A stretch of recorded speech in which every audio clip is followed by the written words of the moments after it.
Big news this week, Nick Diaz, the 5-year suspension with the Nevada State Athletic Commission. A lot of people instantly hit me up and said, what does Chael think about this? You had your run-ins with the NSAC. You left there on fairly positive terms with them, but this was wild. I mean, this was strong. This was unique. What is your take on this whole thing? Yeah, oh boy. Okay, so here's what happened with me. I can only tell you from my perspective. Every time I went before them, I got bad news. Every time. And every time they were fair.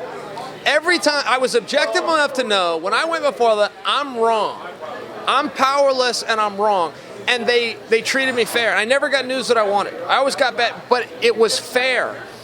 I can go through the history of that commission, and fair is one word I would use to describe them. They've always been very reasonable and understanding. The Diaz situation that's the head scratcher. Of the whole time with them, it's the one where I go, I need to give us some explanation. What exactly happened here? And that's not even to throw stones, but man, we got to have some clarity. If a guy can't understand what he did wrong for everybody, this is a weird one. This is a really weird one. I hope that when a small period of time passes, that Nick Diaz can go back in there and he can just level with them and go, guys, let's try this again.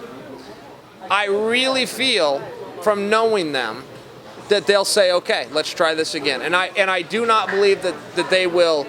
I don't think he's going to be out for 5 years. This is my own personal take, but like you said, I've been there, man. I've been on the other side of the desk with those guys. I've studied them, I know them, and I really feel that it won't uphold. But this is a mess right now. He doesn't deserve that. He doesn't deserve 5 years. And there's been a major outcry for him. One, because of the confusion on the rules, but two, because people just like him.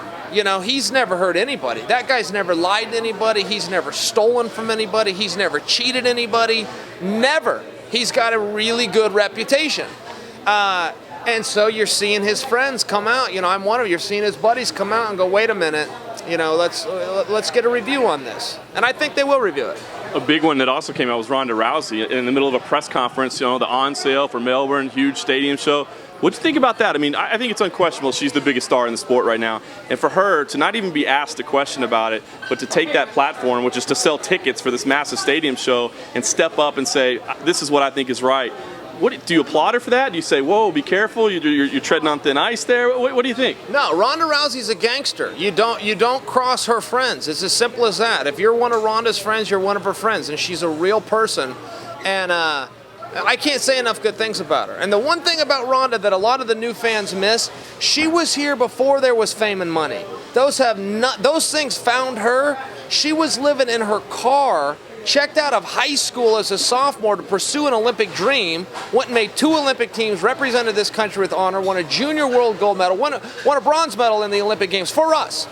We as a nation get to celebrate that. She got a grand total of this. She was living in her car with an Olympic bronze medal, but she was chasing a dream. She was a purist. The money and the fame all came later. And she's a real person. And if you're real people, if you're a good person, when somebody messes with your friend, they're messing with you. And she's a real person. And I've always looked at her highly, and it moved her even further up on my ladder.